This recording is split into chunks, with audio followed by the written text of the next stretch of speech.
Hi and welcome to the Cabana series, not from my cabana at home in Los Angeles, but here in London, England.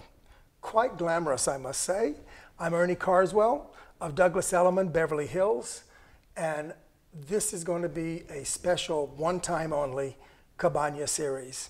Joining me today is none other than this fantastic real estate expert here in London, Jessica Bishop. Welcome, Jessica. Thank you very much for having me. Oh no, thank you for having me here.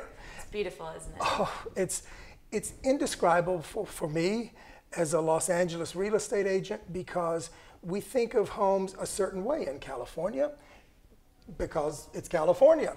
But you come here, and the days I've been here this week, hosted by our wonderful partners at Knight Frank here in London, I've learned to not believe what my eyes see on the outside of any London wall, any house, because you step through the portal and magic begins. And it's exactly what happened here when you welcomed me into this beautiful semi-detached mansion, as you call it, in Kensington. Yeah. And we're about how many square feet? Just over 8,600 in total. Yeah. You would never know that. No, you wouldn't. Standing in front. It looks like a wonderful garden home with the perfect little manicured front garden. And you step through the door and just the volume expands. Two-story ceilings, multiple staircases, a guest house. Here you call it, I've learned, the Muse, right? The Muse, exactly. That's traditionally when, you know, the wealthy families in London, they would have their servants who looked after the horses. They would be in the Muse houses at the back. Amazing. Yeah, absolutely amazing. And now someone royal may be in the Muse. I mean, they're exactly. so nice. There are many royal people in there. The accommodations in the Muse are equivalent to like palatial accommodations anywhere else. It's just wonderful. Your owner here seems to be so artistic in that she has interpreted this home with the most amazing art. The fit and finish from the floors to the surfaces, multiple kitchens I think I've seen. Yeah. Just, was this a work of passion for her? Yeah, a complete work of passion. It took her 4 years in total to completely curate the home, and she literally ripped it down other than the wall at the front as we entered a new store. Right. Everything behind here is brand newly built. And as you noticed, she is a very artistic eye. So the floor that you commented on, that is a very specific type of cross-grain wood that they have in the Tate Gallery. And this is the only home I've seen in London that they have this here. And these wonderful lamps behind us, I mean, amazing. They are all hand-stitched out of plastic that she had curated for this space. Wow. It has a one-of-a-kind feel. Yeah. And I know you've had, this is going to sell so quickly, but you've already had some wonderful, notable people come to look at this, considering it to be their home.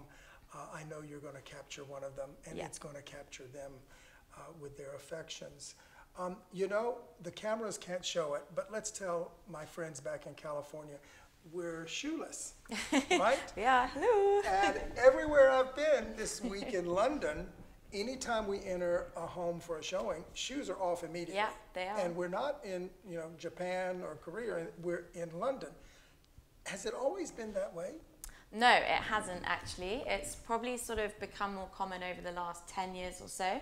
And it's interesting because it completely evolved with the change of the demographic of buyer in London. And as we started seeing more Russians coming in sort of, you know, 2010 to 2014, there, it's very traditional with the wet, snowy weather. You automatically take off your shoes when you enter a home.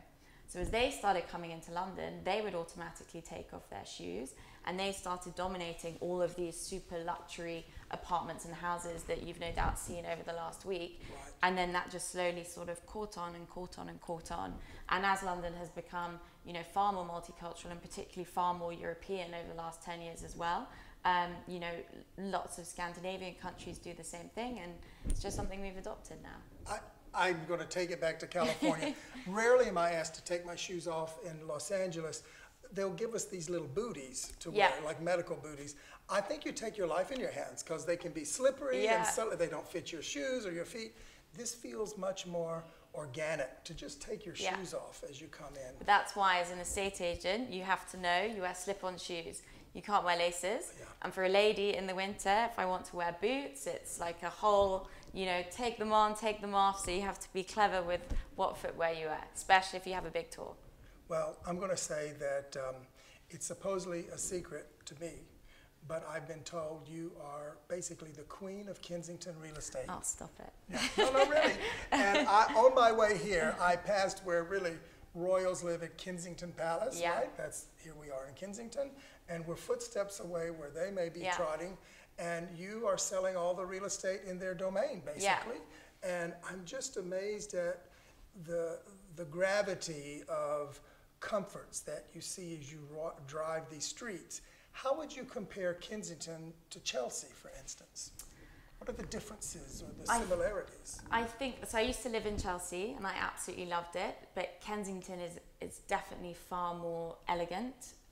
Obviously because we have Kensington Palace here and you have lots of beautiful different types of architecture, but it's all basically been built up around the fact that royalty live in this area.